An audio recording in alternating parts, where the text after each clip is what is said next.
Bonjour à toi et bienvenue sur cette nouvelle vidéo.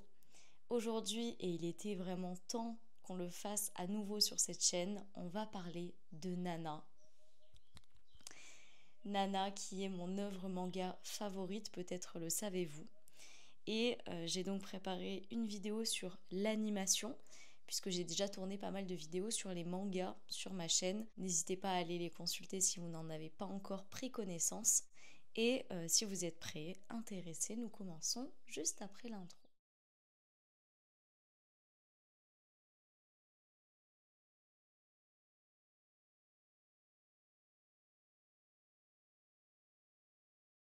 Pour reposer un petit peu de contexte sur le manga, l'animation ensuite. Donc Nana, c'est un drame, une romance.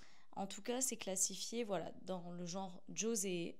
Et c'est l'œuvre de Ai Yazawa, ma mangaka préférée, mais une mangaka de renom dans tous les cas. Et puis, donc, les mangas sont publiés depuis 2000 et jusqu'en 2009 dans le magazine de prépublication qui s'appelle Cookie de la Shueisha. On a au total aujourd'hui 21 tomes et vous n'êtes pas sans savoir qu'on a une publication qui a été arrêtée sans que ça n'ait été prévu. Donc en fait, nous n'avons toujours pas la fin de cette histoire. Il y a eu des adaptations en film live également, deux particulièrement.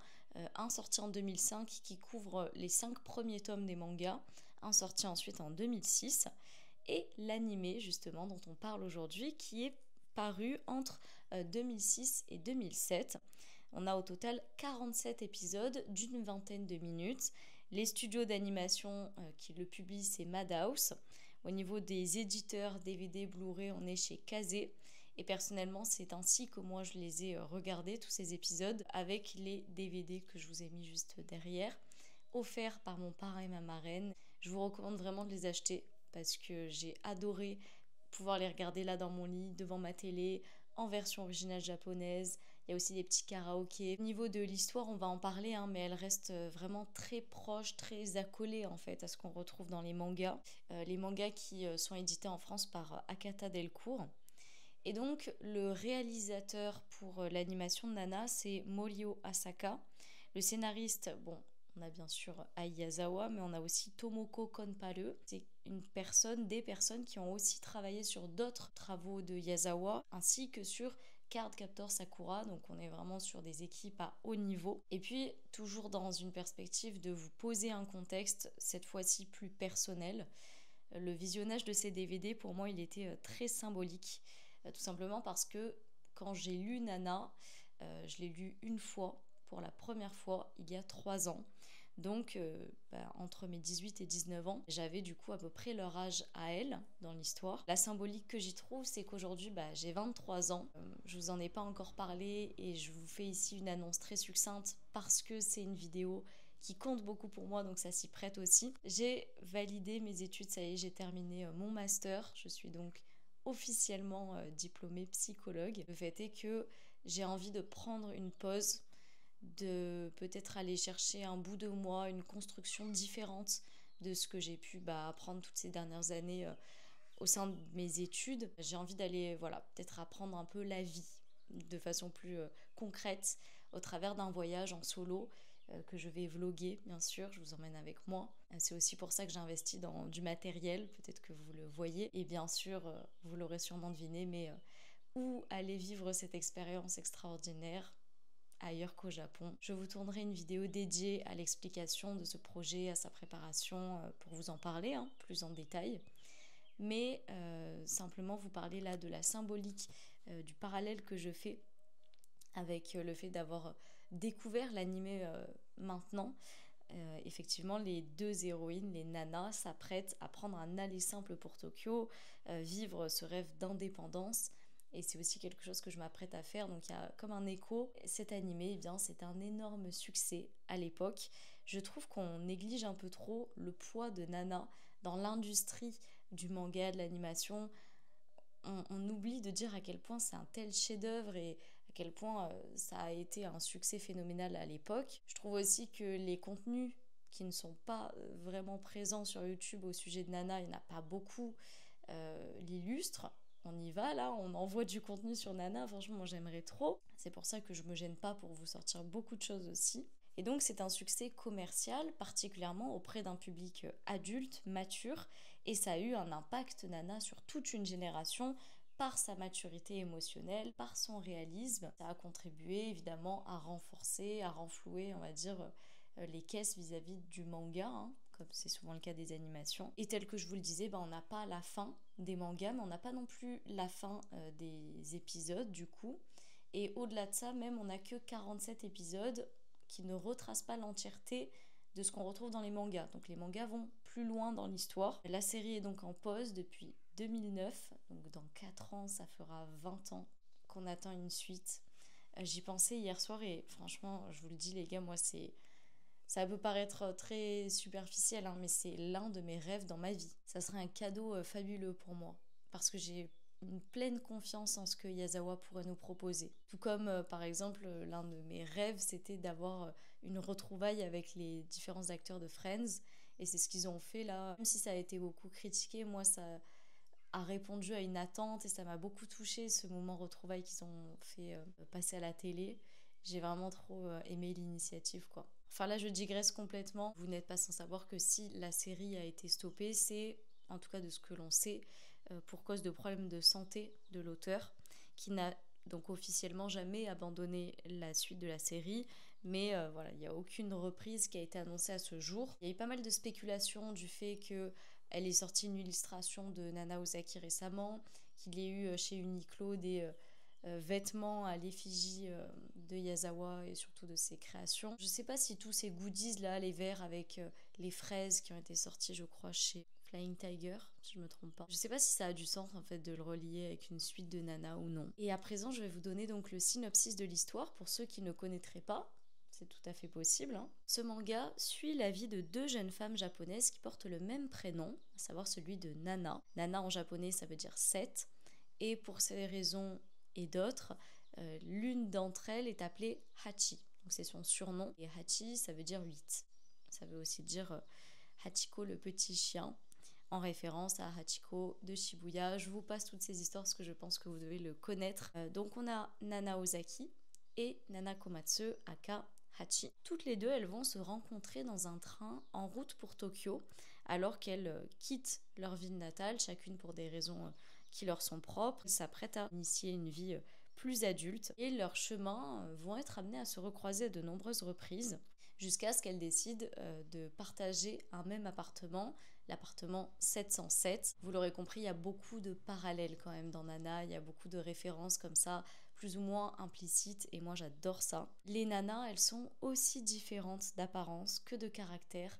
On a 2 jeunes femmes qui vont venir se compléter en fait et se soutenir mutuellement au travers des différentes épreuves qu'elles vont être amenées à traverser dans leur vie. Elles vont se lier intensément l'une à l'autre. Pour vous en parler de façon un peu plus indépendante, Nana Ozaki d'abord, c'est une jeune femme qui est mystérieuse, assez sombre et de fait plutôt charismatique, mais on le comprend très vite qui est vulnérable derrière tout ça, puisqu'elle est marquée par un passé, une enfance douloureuse. Elle se rend à Tokyo pour réaliser son rêve, c'est-à-dire devenir chanteuse, vraiment s'inscrire au niveau professionnel dans le monde de la musique. Nana Komatsu, de son côté, c'est une jeune femme beaucoup plus naïve, spontanée et impulsive. Elle a aussi une large part romantique et fleur bleue. Elle décide de quitter sa ville natale, du coup pour rejoindre son petit ami qui s'appelle Shouji et qui étudie dans une école d'art à Tokyo. Les thèmes majeurs, vous l'aurez peut-être compris, qu'aborde Nana, c'est tout ce qui est de l'ordre de la recherche de soi, mais aussi de la solitude. Il y a toute la complexité des relations interpersonnelles, notamment amoureuses, avec les enjeux de fusion, de passion, de dépendance.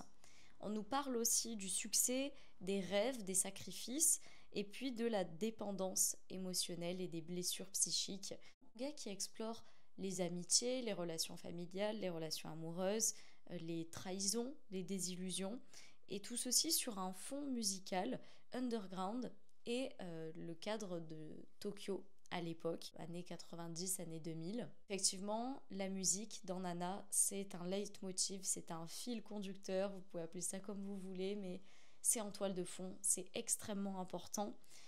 Il paraît que Yazawa aurait été tout à fait impliqué dans les choix des chansons en approuvant à chaque fois si les titres qui ont été utilisés. Ça, c'est une plus-value que j'accorde tout à fait aux DVD pour le coup, aux épisodes de l'animation. On va avoir toute la dimension sonore, à la fois au niveau des doublages qui sont pour moi excellents, puisque je regarde en japonais, et bien sûr au niveau des musiques qui sont du coup entendables dans l'animation. Les génériques particulièrement sont d'une grande beauté, les génériques d'ouverture et de fin qui vont être interprétés par des groupes fictifs de l'univers de Nana, comme les Blackstone ou Trapnest, et qui sont en réalité chantés par les deux chanteuses suivantes, Anna Tsuchiya pour les musiques plutôt de Nana Ozaki, et Olivia Lufkin pour interpréter les musiques de Trapnest, donc la voix de Leila. Si je dis que c'est une plus-value de l'animation, c'est parce que ça renforce le fait de pouvoir enfin entendre les musiques de Nana qui sont tout à fait présentes dans les mangas auxquels on n'a pas accès.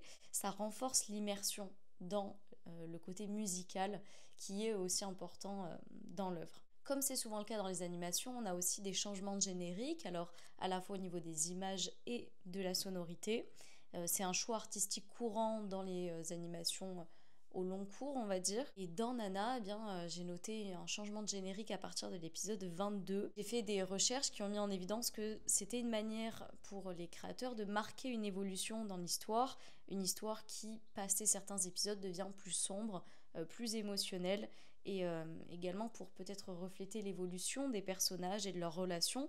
Donc ce changement de générique où on est passé d'un opening qui s'appelle Rose, qui est chanté par Anna Tsuchiya, qui dessert les épisodes 1 à 21, va nous permettre de marquer une progression dans l'histoire et peut-être aussi de renouveler l'intérêt du public de façon secondaire en mettant en avant de nouvelles chansons. Et donc ce premier changement de générique à partir de l'épisode 22 correspond au début d'un nouvel arc narratif, je me suis noté plus émotionnel et dramatique. Il est vrai que dans ce premier arc narratif, là, quand on arrive à l'épisode 22, il y a comme la montée en puissance des Trapnest dans l'intrigue, également l'évolution des relations, des tensions amoureuses, des trahisons, des blessures. Donc il y a une intensification qui nous amène à l'opening numéro 2 qui s'appelle Wish et qui est chanté cette fois par Olivia Lufkin et qui dessert les épisodes 22 à 36. De la même manière dans les endings, donc les génériques de fin, on en a 4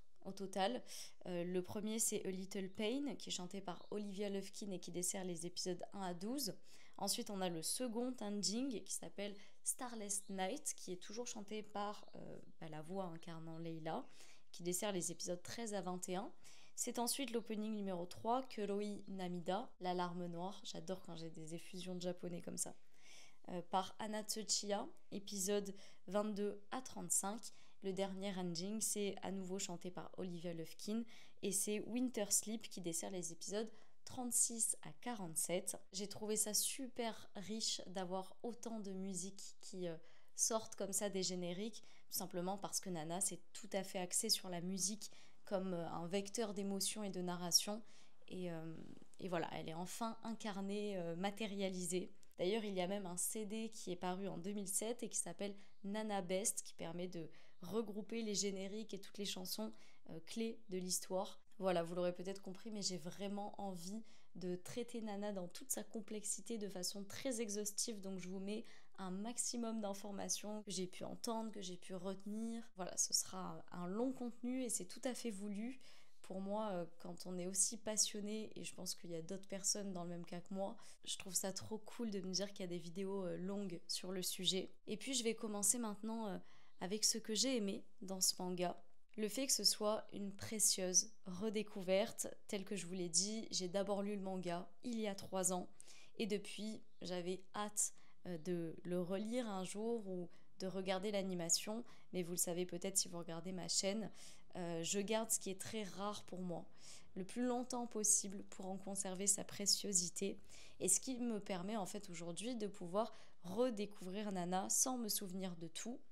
Et l'animation, je le perçois quand même, elle reste très fidèle au manga que j'ai lu, elle suit à la fois le sens et les découpes de la narration originale, et ce, même jusqu'aux pages bonus, bien qu'elles aient été retranscrites dans l'animé de façon un petit peu différente. On a en fait un épisode du même numéro que le précédent, mais avec un S, donc comme bis, Et c'est Junko et Kyosuke qui reçoivent des personnages peut-être plus secondaires au sein du Jackson Hole. Et en groupe, ensemble, ils viennent retracer ce qui s'est passé depuis. Donc ça nous fait comme une sorte de synthèse, de récap des épisodes précédents avec tout un tas d'images recoupées. Je trouve que ça nous permet de faire effectivement une remise en perspective, de se rappeler d'un petit peu tout, parce que Nana c'est très dense en termes d'informations, et on garde quand même le côté amusant qu'on avait dans les pages bonus, avec beaucoup d'humour, avec ces personnages qui s'adressent aux téléspectateurs, aux lecteurs, à travers l'écran, à travers la page. Moi ça c'est quelque chose que je trouve génial, je trouve que ça crée vraiment du lien avec nous, un comique de situation, enfin c'est un procédé narratif dont use Yazawa dans ses travaux que moi j'adore. Sinon, au niveau de l'animation dans sa globalité, elle est très belle, elle est dynamique, elle est emplie de symbolisme et de poésie.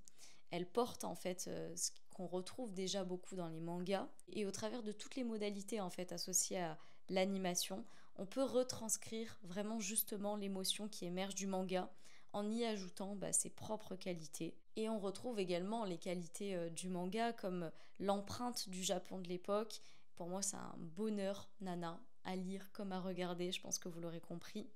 Et comme le manga, c'est clairement un animé qui surpasse considérablement tout ce que j'ai pu lire, tout ce que j'ai pu voir auparavant. Bon, je ne veux pas être pessimiste, mais probablement tout ce à quoi je pourrais être exposée par la suite. Cette histoire, maintenant que j'ai vu tous les épisodes là récemment, je vous dirais que elle m'a tout autant fascinée qu'à l'époque, ce qui n'est pas forcément gagné, je pense, quand on a été aussi passionné par quelque chose. J'aurais pu, avec les 3 ans qui sont passés, le regarder différemment, peut-être avec un œil plus critique ou plus détaché. Et en fait, non. Donc il n'est pas question là de variation personnelle. Je pense que c'est quelque chose de très stable parce que je l'aime profondément. Dans l'animé, c'est vraiment la qualité des images et des mises en voix qui est un bonheur pour moi. Et ce qui est assez intéressant, c'est que mes moments préférés dans l'animé se recoupent en fait beaucoup avec ce que j'ai préféré dans le manga. Notamment ces prises de parole des nanas en début et en fin d'épisode en l'occurrence. Des moments emplis de messages subtils qui donnent à réfléchir sur nos vies en général, mais surtout sur la fin de leur histoire, puisqu'on le comprend assez rapidement, c'est mystérieux. Et parenthèse, cette vidéo va spoiler. Si vous ne connaissez pas Nana, n'hésitez pas à aller le voir, à aller le lire avant de venir consulter mes contenus. Faites-moi confiance, vraiment, il y a peu de chances que ça vous déçoive. Je voulais vous parler maintenant de la relation entre les deux nanas. Donc effectivement, c'est l'histoire de deux jeunes femmes qui s'admirent mutuellement. Chacune est comme fascinée par l'autre. Et ce qui est très prégnant au début, parce que c'est la narratrice, c'est le fait que Nana Komatsu, donc Hachi, est immédiatement touchée, presque hypnotisée par Nana Osaki pour sa beauté et ce qu'elle dégage. Parfois elle frise simplement en la regardant. Dès leur rencontre, il y a comme tout le reste autour d'elle qui s'efface.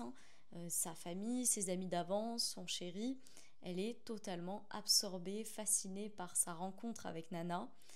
Et je trouve que la scène qui illustre vraiment bien ça, c'est lorsqu'elle quitte Shoji pour ramener le burger encore chaud à Nana et qu'elle court dans les escaliers. Et c'est un petit peu plus tard qu'on découvre que Nana Osaki, pourtant plus discrète sur ses sentiments, est elle aussi bouleversée par ce lien, par cette rencontre, qu'elle est fascinée par Hachi, par sa manière d'être, par sa douceur, par sa spontanéité.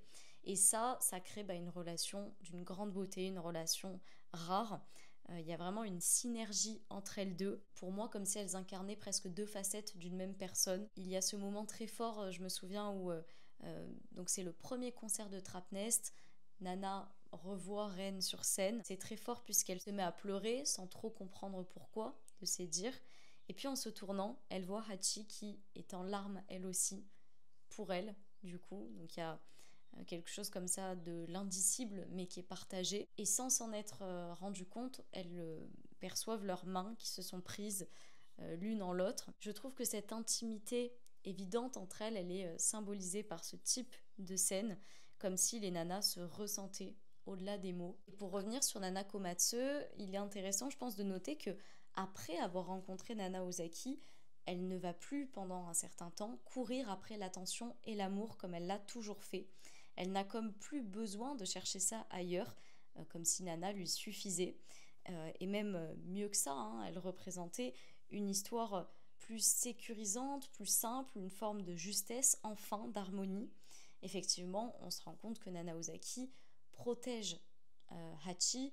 Elle est notamment venue mobiliser de la colère au moment où elle se rend compte que Shoji est avec Sachiko. Elle l'a défendu avec plus de ferveur et de force qu'Hachi n'a pu le faire pour elle-même, et on le comprend, elle était en situation de sidération, je pense. C'est ce genre d'amour pur, non négociable, inconditionnel en fait, qui manque tant dans les relations de Nana Komatsu, je trouve. Mais finalement, toutes les deux ont été blessées, ont été trahies ou abandonnées par les hommes qu'elles aimaient le plus. En tout cas, c'est ce qui au début, je pense, crée ce lien si fort et immédiat. Entre elles, il n'y a pas de mensonge, il n'y a pas de déception. C'est un amour qui dépasse les casifications, les statuts. Ça fait beaucoup débat en fait. Quel est le type de la relation entre ces deux femmes? J'en ai aussi parlé dans mes vidéos précédentes. Ça m'a beaucoup interrogée, mais finalement, ça n'a pas vraiment de sens, je trouve, de les mettre dans une case, parce que pour moi, leur amour, il est vraiment très singulier. C'est-à-dire qu'elles se comportent et elles ressentent comme des amoureuses. En tout cas, moi, c'est ce que je perçois. Mais elles verbalisent à de nombreuses reprises, et c'est là comme le seul obstacle, en fait, le fait qu'elles aiment les hommes. Et c'est notamment Nana Ozaki qui, sur le ton de l'humour, a tendance à repousser Hachi en disant, bah voilà, moi, je suis pas attirée par les femmes. Mais c'est simplement parce que Hachi est beaucoup plus démonstratif dans son affection que Nana Ozaki n'en pense pas moins en réalité en termes de sentiments, je pense, pour Hachi. Et finalement, l'amour le plus fort, le plus entier réside entre elles deux. Et c'est en ça que pour moi, qui est une vision... Bon, après, c'est... Vraiment, là, c'est mon implication personnelle, hein. Mais j'ai une vision assez pan-sexuelle, pan-amoureuse des choses, où je considère qu'on peut tous dans une vie tomber sous le charme amoureux, amoureuse du genre opposé ou d'une personne qui ne s'inscrit dans aucun genre. Pour moi, naturellement, les êtres humains vont au-delà de toutes ces questions qui ont été vraiment construites avec une éducation, avec une société. Et pour revenir sur Nana, leur lien particulièrement devient si puissant quelles sont leurs priorités mutuelles. C'est comme plus fort que tout ce qu'il y a autour, comme je le disais, et pourtant, tout doucement, on le voit, hein, ce lien, il va se fragiliser, s'étioler. Et je voulais vous parler aussi de la relation de Nana Komatsu avec Shoji. Et on a une conversation entre Junko et Kyosuke qui nous permet de mieux comprendre, je trouve, ce qui s'est vraiment passé entre eux. Avec le recul, on s'aperçoit que Hachiko, ce qu'elle appréciait de Shoji, c'est vraiment ce qu'il pouvait lui apporter, les moments qu'il partageait, la personne qu'elle était à son contact, mais pas forcément lui en tant qu'individu, je pense.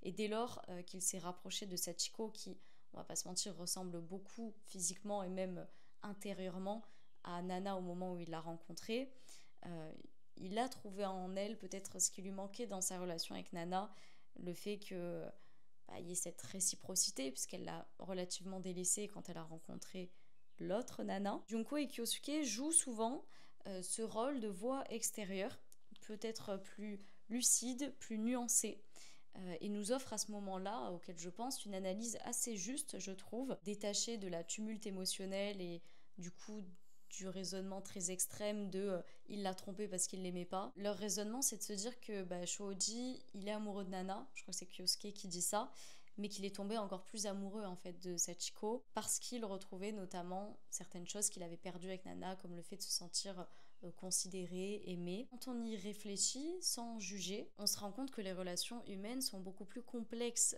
qu'une relation causale très simple entre un facteur A et un facteur B.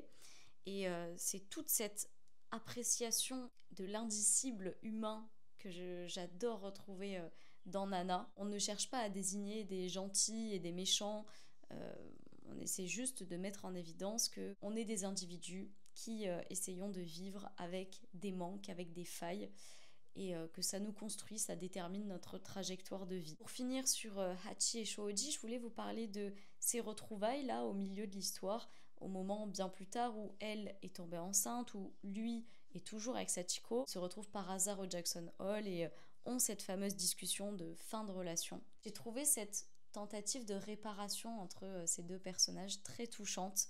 Ils vont s'excuser et reconnaître mutuellement leur tort. Puis on les voit ensuite peiner à se quitter, à partir chacun de son côté. Parce que comme on le dit parfois, se quitter en colère dans une relation, ça signifie sûrement qu'une suite pourrait se profiler, qu'il reste quelque chose qui lie émotionnellement à l'autre. Se quitter en bon terme, au contraire, ça signifie plutôt qu'une fin est actée. À mon sens, c'est des choses qu'on est tous amenés à vivre, qu'on a tous peut-être même déjà vécu. Ce type de douleur de se séparer d'une personne qui a fait un bout de chemin avec nous, plus ou moins long, en tout cas qui a énormément compté.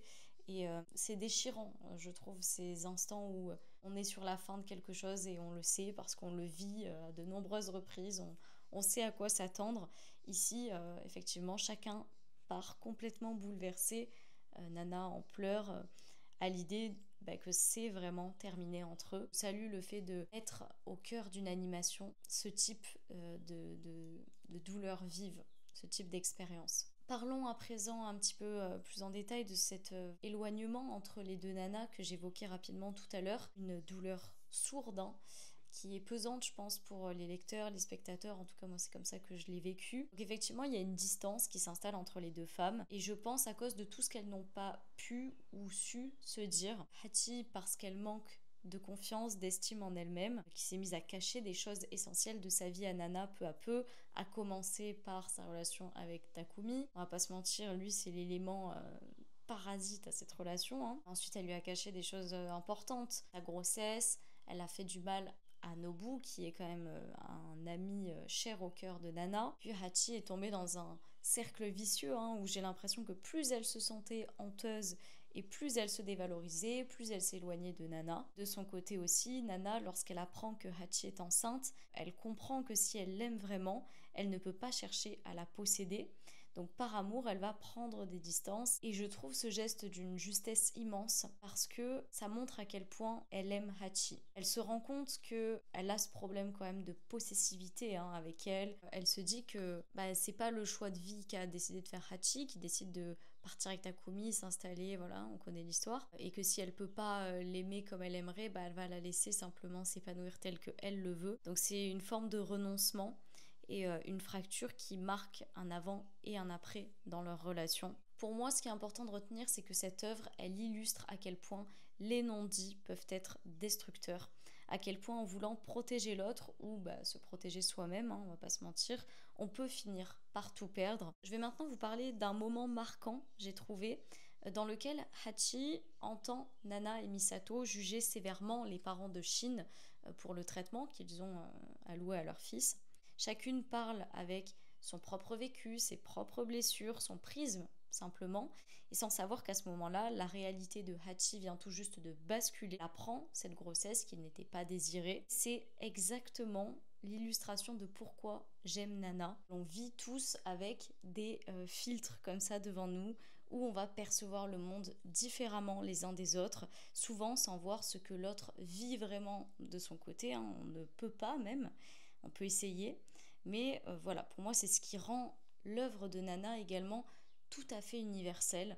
Elle parle sentiment, elle parle intériorité, et c'est des langages qui sont communs à tous les êtres vivants sur cette terre. Et puis, plus loin dans l'histoire, on sait que les nanas sont séparées, on le devine avec leur discours notamment de début et de fin, mais on ignore pourquoi. À cet égard, Nana dit à la fin d'un épisode ce fameux adage selon lequel ce n'est vraiment qu'une fois qu'on perd la personne auquel on tenait qu'on se rend compte de ce qu'on a perdu. Et le fait que, selon elle, donc elle corrige, on se rendrait vraiment compte de ce que l'on a perdu lorsque on le rencontrerait. Et donc, de ce que je comprends, elle a si peur que rien ne soit vraiment comme avant, ne soit aussi beau qu'avant entre eux, qu'elle resterait là où elle est. Donc la compréhension que j'ai de sa disparition, c'est que Nana Ozaki plus tard serait vivante, mais différente et ailleurs. On va maintenant parler un petit peu davantage de la relation qui lie Hachi, Takumi et de ce cadre comme rassurant qui les berce.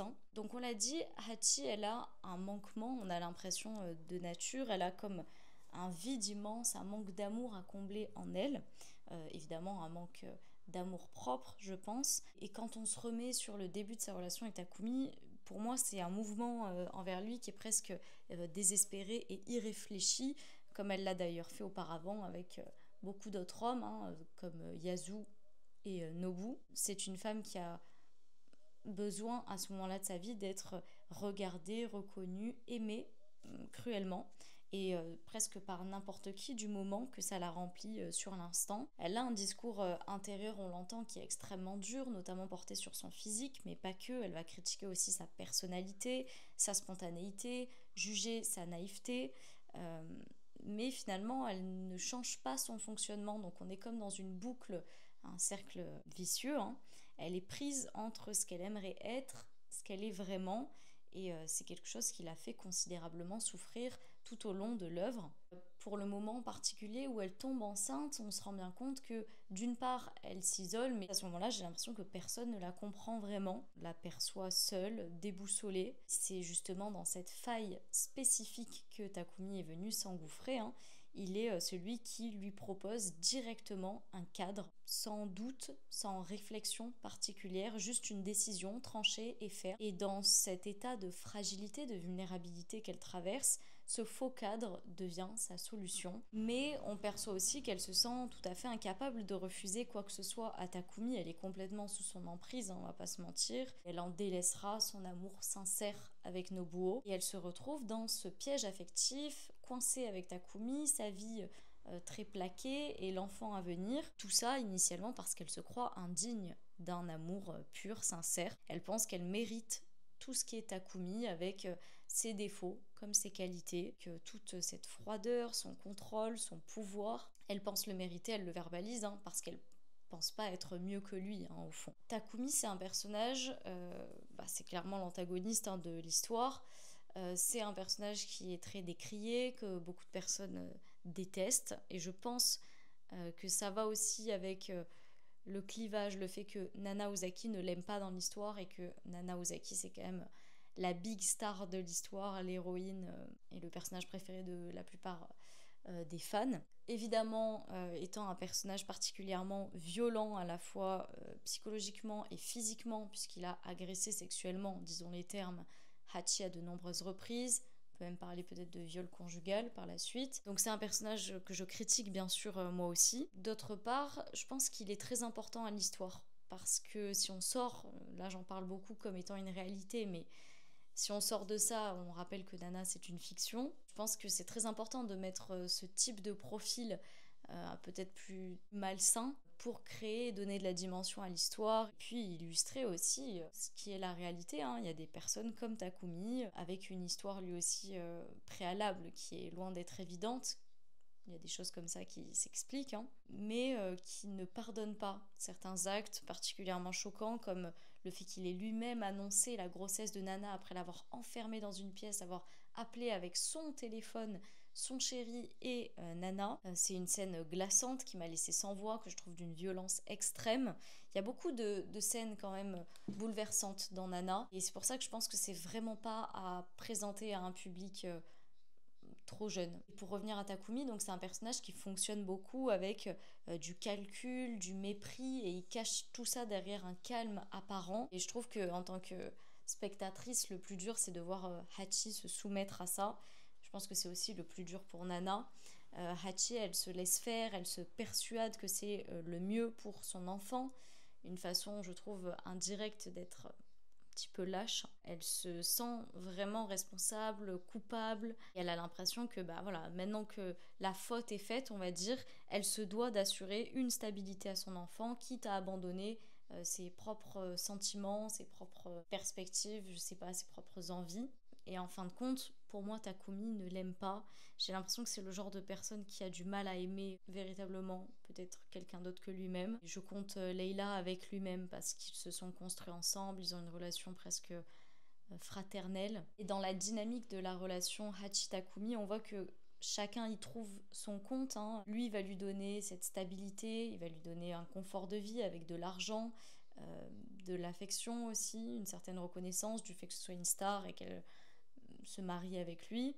Et de son côté, bah lui, elle lui apporte de l'affection, un foyer réconfortant, un cadre de vie. Malheureusement, et Junko le dit très justement, hein, reconnaître un enfant, ce n'est pas l'aimer. Pour moi, Takumi abuse vraiment du pouvoir qu'il a sur la vie de Hachi en essayant de la posséder. Et à travers lui, elle perd tout ce qu'elle avait de plus précieux, son lien avec Nana, avec Nobu, et puis bien sûr sa liberté. On retrouve donc aisément la thématique de cœur brisé, de trahison dans Nana, ces douleurs comme ça, qui, en tant que spectatrice, encore une fois, m'ont impacté, m'ont brisé le cœur, notamment les moments où on voit Nana être laissée seule, lorsque Hachi, qu'elle aimait tant, l'a trahi quelque part, en tout cas, a laissé Takumi prendre la parole. Vous savez, quand ils sont assis là autour de la table, il y a Nana en face, il y a Takumi et Hachi.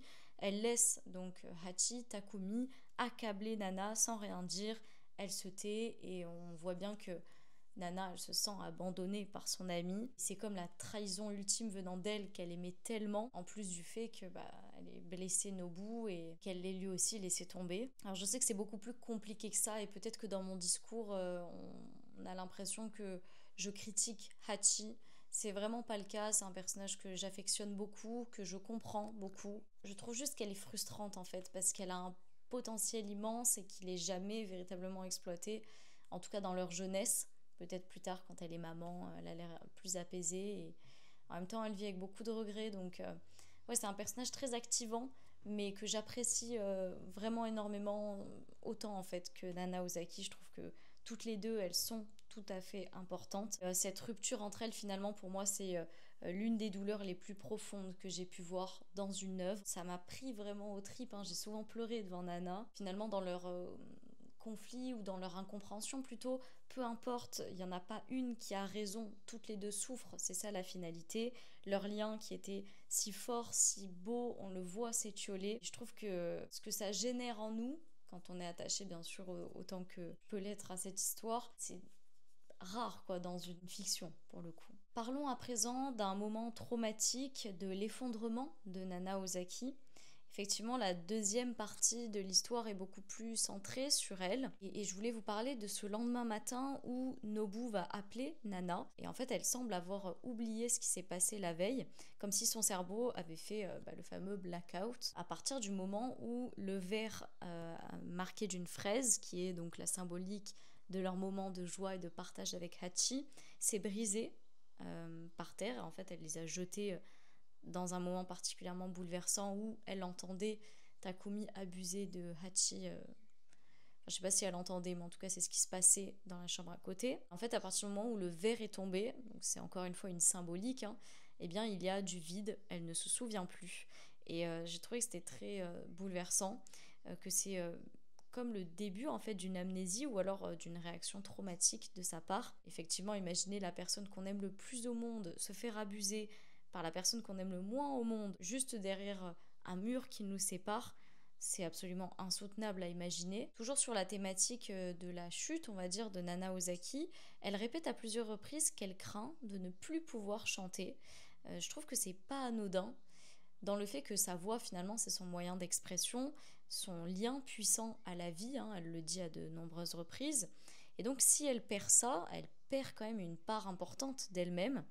Et c'est comme si elle ne savait plus comment vivre après cette rupture avec Hachi. Cette blessure qui est celle de l'abandon, elle ne la connaît que trop bien. Je pense que c'était vraiment le trop-plein en fait, que ça vienne aussi de Hachi. Effectivement, elle a été abandonnée par ses parents, puis par Ren, et finalement elle va jusqu'à avoir ce sentiment vis-à-vis de Hachi, donc c'est hyper compliqué, on imagine bien. Par la suite, lorsqu'ils sont isolés à l'hôtel après que leur groupe, les Blackstone, ait été dévoilé au grand public avec sa relation avec Ren, etc., elle va commencer à faire des crises d'angoisse, donc on la voit hyper ventilée, et c'est encore un élément qui va en faveur d'un état de santé mental de plus en plus précaire. Je sais pas si c'est votre cas, mais personnellement j'y vois un écho quand même avec l'état de santé de Yazawa, notamment parce que peut-être que Nana Ozaki peut être un personnage inspiré de l'auteur, avec ce côté très militant, combatif, fort aussi, mais qui au fond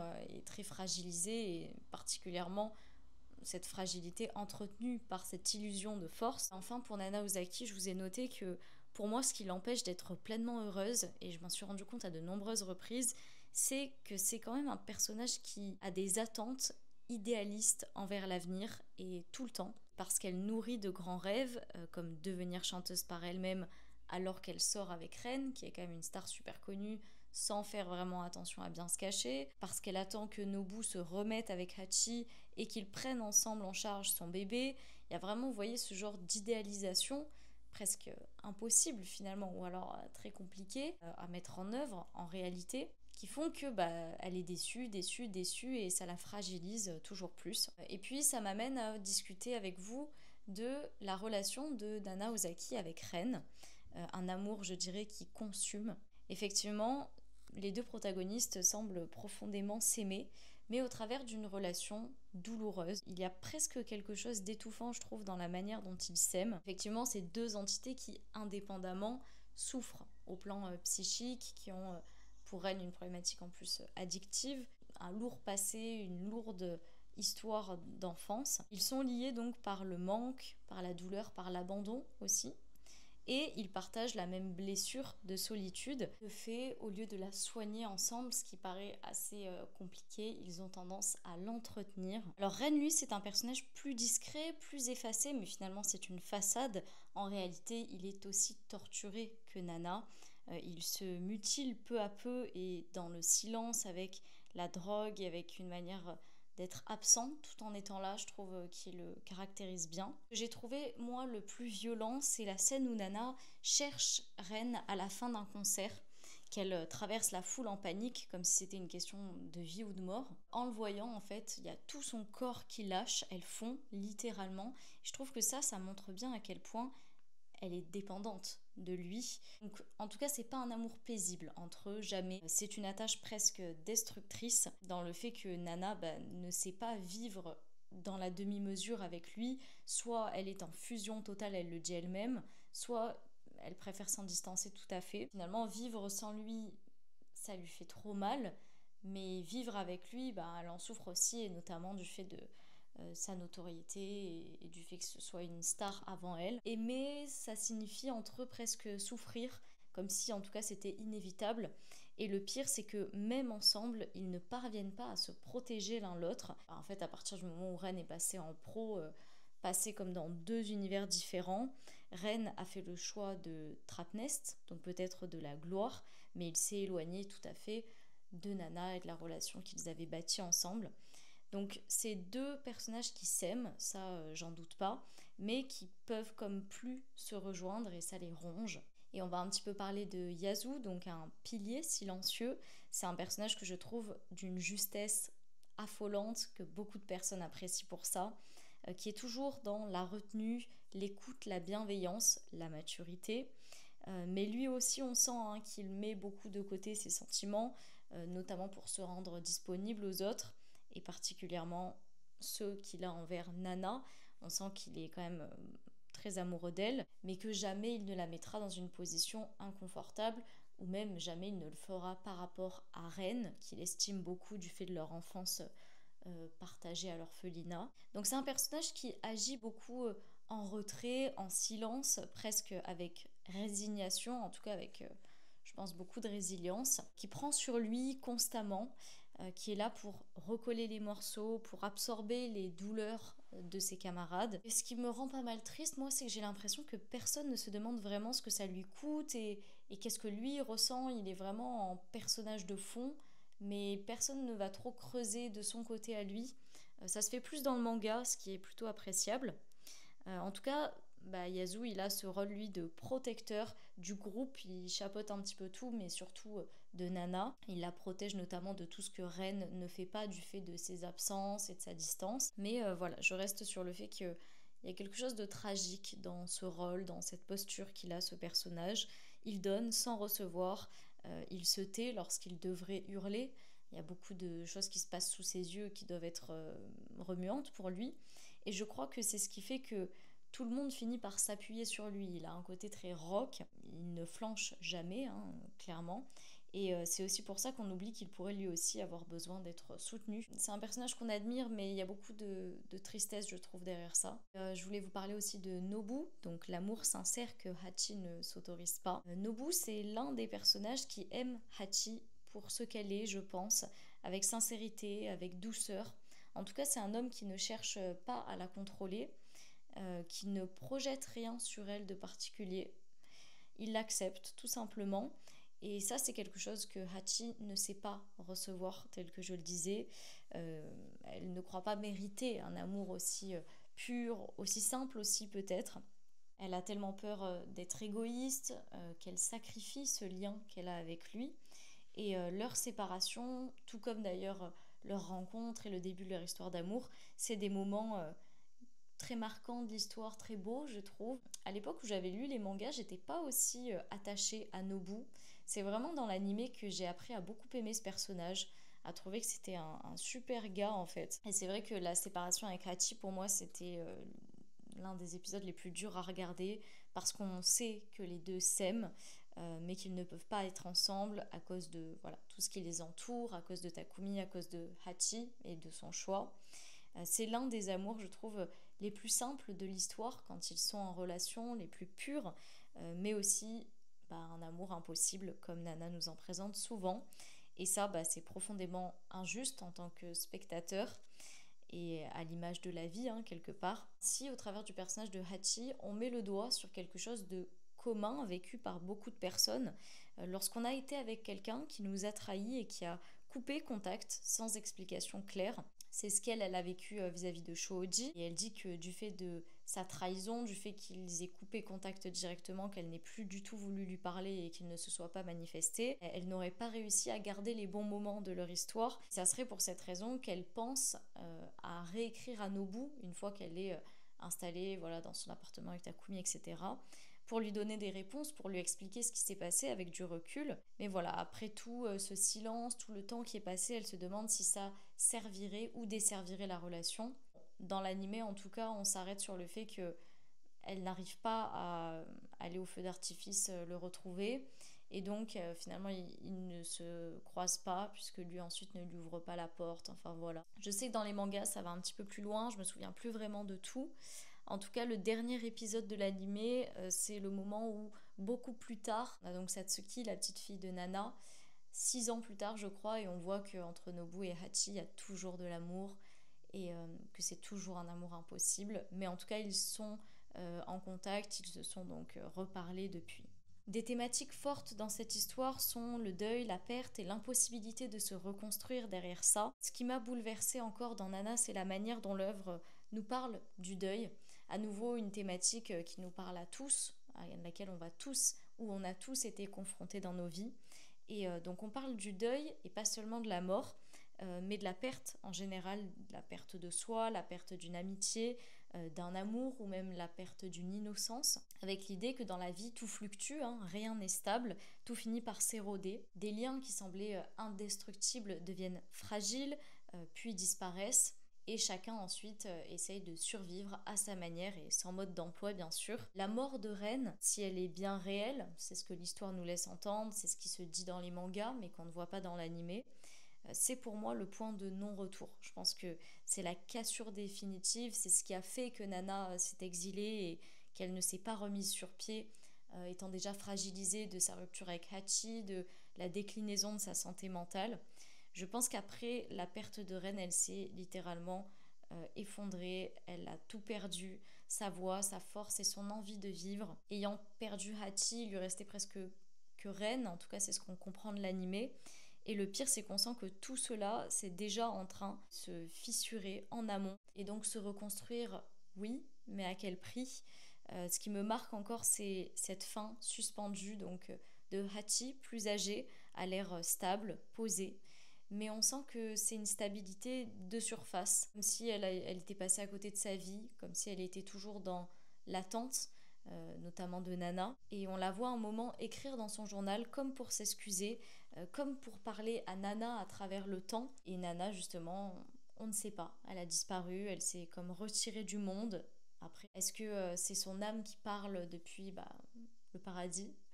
Ou est-ce qu'elle est encore en vie mais ailleurs? En tout cas, il y a une distanciation. Il n'existe plus de relation entre elles depuis des années. Comme je vous le disais, peut-être qu'elle vit quelque part, j'ai pensé à ça. Peut-être qu'elle essaye de se reconstruire seule, mais peut-être aussi qu'elle est partie, qu'elle a chuté après la mort de Ren, on ne peut pas savoir. En tout cas, cette amitié, cet amour qui était entre elles, dans un présent, semble révolu, mais vivra bien sûr toujours dans leurs souvenirs. Et en ce sens, rien, et même le temps, ne semble pouvoir les séparer, ni même réparer ce qui a été perdu. Je vais vous parler maintenant des choses que j'ai moins aimées dans l'animé, à commencer par l'approche de la psychopathologie en général. Par exemple pour les crises d'angoisse, donc je vous disais que on voit Nana en faire dans l'animé, c'est très bien imagé avec des plans où elle coule dans de l'eau, enfin voilà, il y a vraiment toute cette dimension qui est bien exploitée au niveau de l'image et du son. Mais on l'incite aussi à respirer dans un sac en papier. En fait, ce qui se passe, c'est que quand on hyperventile, le CO2 dans le sang il diminue et ces déséquilibres vont provoquer toute une symptomatologie avec des vertiges, des engourdissements, des sensations d'étouffement, des palpitations aussi. Et dans l'animé, ce geste image donc un grand moment de détresse qui reflète la fragilité du personnage à ce moment-là face à l'anxiété débordante. Cependant, dans la réalité, je tiens quand même à le préciser, c'est une méthode qui aujourd'hui est assez controversée. C'est plus une pratique qu'on encourage en tout cas, parce qu'elle peut être risquée, notamment si la personne souffre d'autres problèmes médicaux, comme de l'asthme ou des problèmes cardiaques. Je trouve important de mettre en évidence l'évolution des représentations dans le domaine de la psychopathologie et je souligne donc que les pratiques recommandées aujourd'hui dans le cas des crises d'angoisse, c'est vraiment de pratiquer la respiration profonde et des exercices aussi peut-être de reconnexion aux cinq sens. Il en existe plusieurs. Ça permet de se recentrer, se réancrer dans ce qui est souvent marqué d'un non-danger pour mieux gérer la crise. Et puis plus tard, on entend Nobu expliquer à Mieux que les médecins leur auraient recommandé d'ignorer Nana, ou du moins de ne pas manifester de préoccupation particulière si elle refaisait une crise à l'avenir, ce qui a de grandes chances d'arriver quand même du fait de sa grande anxiété du moment. Et j'ai trouvé cette représentation terrible. Je tiens vraiment à la corriger dans le sens où, bien sûr qu'une personne anxieuse en crise a besoin d'un soutien, de réassurance. Ceci étant dit, je passe au point suivant, toujours sur la psychopathologie, et pour moi c'est peut-être le pire dans Nana. C'est cette apologie des troubles alimentaires, cette pression sur le corps des femmes. Pour moi, ça c'est l'élément qu'il faudrait enlever. Je peux entendre tout ce qui est du pôle de la sexualité, de la violence, parce que ça représente une réalité et ça vient peut-être la critiquer ou nous en donner un regard. Là, pour le coup, tous les commentaires sur le poids, l'apparence des femmes, ça ne sert pas, ça dessert, ça m'active. Il y a clairement une apologie des TCA, plutôt sur une forme restrictive, même peut-être purgative d'ailleurs. Les paroles de certains hommes envers les femmes sont extrêmement problématiques. Les discours intérieurs de Nana Osaki et Hachi envers elles-mêmes sont extrêmement culpabilisants envers leur apparence, leur poids.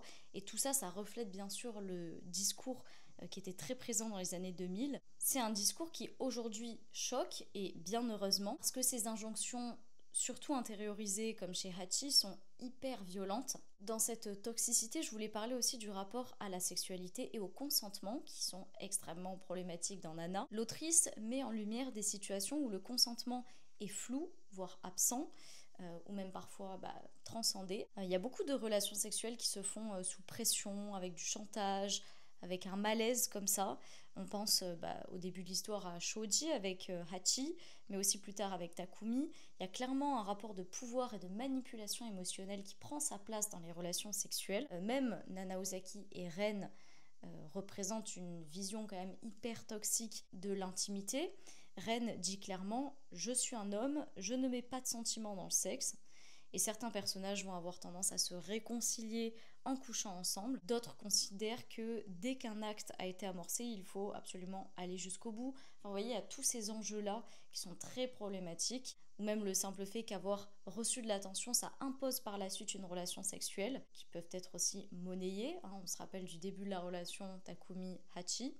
Donc ce sont des représentations clairement dangereuses. Et j'espère que ce qu'on pourra en tirer aujourd'hui, c'est une forme de prévention, ouais. Et puis Nana, ça parle beaucoup de l'amour comme une dépendance. Il y a vraiment des croyances comme ça destructrices au-delà de la sexualité. Il y a tout un tas de pensées malsaines liées à ce qu'ils appellent l'amour. Des trucs du genre je pourrais mourir par amour pour toi, ma vie ne vaut rien sans lui, que suis-je sans lui, etc.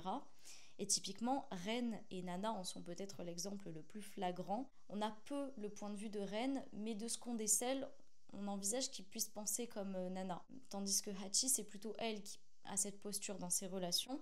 Donc c'est romantisé, mais en vrai, c'est de la dépendance affective pure et c'est absolument blessant pour les personnes qui sont dans ces dynamiques.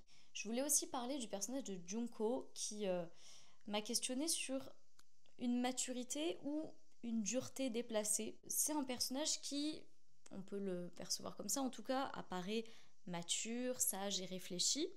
Mais personnellement, pour vous donner mon point de vue, j'ai beaucoup de mal avec elle. Je trouve qu'elle a une dureté qu'elle justifie par le c'est pour son bien, qui moi me rebute tout à fait. J'adhère pas du tout à l'idée de façon plus générale qu'il faut être brusque, être violent pour faire passer un message soi-disant bienveillant pour la personne. Typiquement le passage où Nana annonce sa grossesse, c'est absolument glaçant. On a Junko qui lui reproche de ne pas avoir dit à Takumi de se protéger, comme si c'était à elle de le faire, tu sais. Et puis d'avoir couché peu après avec Nobu, et elle finit carrément par lui dire, j'ai noté, tu n'en as fait qu'à ta tête, tu en assumes les conséquences. Donc on parle quand même d'un moment profondément traumatisant pour Hachi, qui décide de garder ou non son enfant, d'avorter, au lieu d'un soutien amical, elle reçoit clairement un jugement culpabilisant. Et pour moi, le pire, c'est quand elle lui dit en gros que si elle choisit Takumi, elle devra renoncer à jamais à Nobu, comme si c'était une décision prise à 20 ans qui allait figer, cristalliser toute sa vie future, sa vie sentimentale. Et là, je me dis, mais qu'est-ce que c'est que cette pression? Finalement, la vie est longue, la vie, elle change. Et je suis franchement en désaccord avec cette approche comme ça violente que Junko a tendance à avoir, ces positions moralisatrices qui pour moi révèlent plus de maltraitance que de soutien amical. Je voulais aussi parler de la pression maternelle qu'on retrouve dans l'animé, une pression à la maternité où on va au travers de rendez-vous médicaux, d'interactions, marteler aux femmes qu'elles doivent vouloir avoir un enfant, notamment du coup pour Nana Uzaki, que le bonheur passe forcément par là, avec cette histoire de l'instinct maternel. À un moment précis, il y a une gynécologue, donc une professionnelle qui sort que l'instinct maternel, c'est une constante chez toutes les femmes, qu'elle n'a pas à s'inquiéter. Moi, je trouve ça quand même très problématique. C'est presque incritiquable socialement de ne pas avoir d'enfant ou de ne pas en vouloir dans Nana. Et ça amène même Nana Ozaki à douter de ses propres désirs alors qu'elle semble depuis toujours vraiment éclairée quant à cette décision. Après, voilà, encore une fois, c'est situé dans une époque et dans une société. Et puis, je voulais enfin parler de l'absence de soins et la communication systématiquement évitée. Donc il y a tout à fait ce manque de soins psychologiques chez tous les personnages. Si on prend Nana Ozaki par exemple, elle a une forme de possessivité très forte envers les gens qu'elle aime, de peur de les perdre, on le comprend. Donc c'est avec Ren, avec Hachi que ça s'exprime le plus, mais aussi avec Yasu par exemple. Mais comme les autres, elle ne travaille en rien sur cette difficulté qui lui pourrit quand même la vie. Donc pas de thérapie, pas même de discussion honnête avec ses proches, peut-être quelquefois avec Yasu, c'est ce qui sauve. Mais voilà, tout a tendance à être évité. L'évitement, c'est la stratégie de base des personnages. Après, là encore, dans une époque et dans la société japonaise, on replace. Et voilà, il n'y a pas la place à penser ou à ressentir. Tout est barricadé. Et la fin du manga nous signifie combien la finalité à ce mode de fonctionnement peut être destructrice, chaotique. Hachi également, j'en parle pas, mais est dans la fuite constante, comme je l'ai dit dans cette vidéo. Et là encore, il faut voir où ça l'a mené à long terme. En conclusion, pour finir cette vidéo, je vous dirais que j'ai revu l'animé donc de Nana avec beaucoup d'émotion. Et ce qui ressort surtout pour moi, c'est la profondeur rare de cette histoire. C'est celle de deux jeunes femmes qui s'admirent, qui s'aiment au-delà des normes et qui vivent de leurs blessures invisibles. Leur relation, elle est à la fois fragile et puissante, avec un lien unique qui fait écho à nos propres expériences d'amitié, d'amour et de solitude. Nana, ça explore sans jugement les failles humaines, c'est ça que j'en retiendrai, la complexité des sentiments, les violences invisibles, la difficulté à communiquer ses ressentis avec soi-même, avec les autres. Et l'animé est très fidèle au manga, ça aussi c'est quelque chose qui est important pour moi. Il apporte une plus-value, bien que je préférerais toujours les mangas je pense, Mais voilà, il apporte cette poésie, ces couleurs, cette sonorité, une intensité qui renforce notre immersion dans le visionnage, avec des moments sublimes, comme la prise de parole de Hachi qui invite à la réflexion. La musique, la lumière, le rythme, tout contribue dans cette animation à rendre cette œuvre encore plus vivante et bouleversante. Ce qui me touche aussi, c'est la façon dont Nana met en lumière la santé mentale, ses émotions cachées derrière les apparences et l'importance cruciale de les communiquer et de travailler sur soi, tel que je le disais. Le choix des personnages, leur silence, leurs erreurs façonnent leur destin, façonnent leurs relations, mettant en évidence l'importance des choix de vie que l'on fait. Et cette histoire nous rappelle combien il est difficile de se réinventer, de guérir, et pourtant combien ça reste possible. Enfin, au-delà des blessures familiales et amoureuses, c'est l'amitié qui apparaît comme la plus belle et la plus durable des richesses dans Nana. Nobu et Yasu incarnent cette authenticité et cette tendresse qui manquent parfois dans les autres liens. Et puis Nana, ce n'est pas qu'un manga ou qu'un animé. Pour moi, c'est vraiment une ode aux relations humaines dans toute leur complexité, une œuvre qui continue à résonner profondément longtemps après la lecture ou le visionnage. Et je vous remercie de tout cœur d'avoir été avec moi tout au long de cette longue présentation de l'animé de Nana. J'ai fait vraiment un énorme tournage là et je finis carrément à l'iPhone parce que la caméra ne tient plus. J'espère que ça ira pour vous. Et je vais donc m'en arrêter là. J'espère que vous aurez apprécié cette vidéo. N'hésitez pas à me faire vos retours en commentaire. Je pense que vraiment, je vais prendre un plaisir immense à vous lire à propos de Nana. Je vous dis donc à très bientôt. Prenez soin de vous. Et bye bye tout le monde!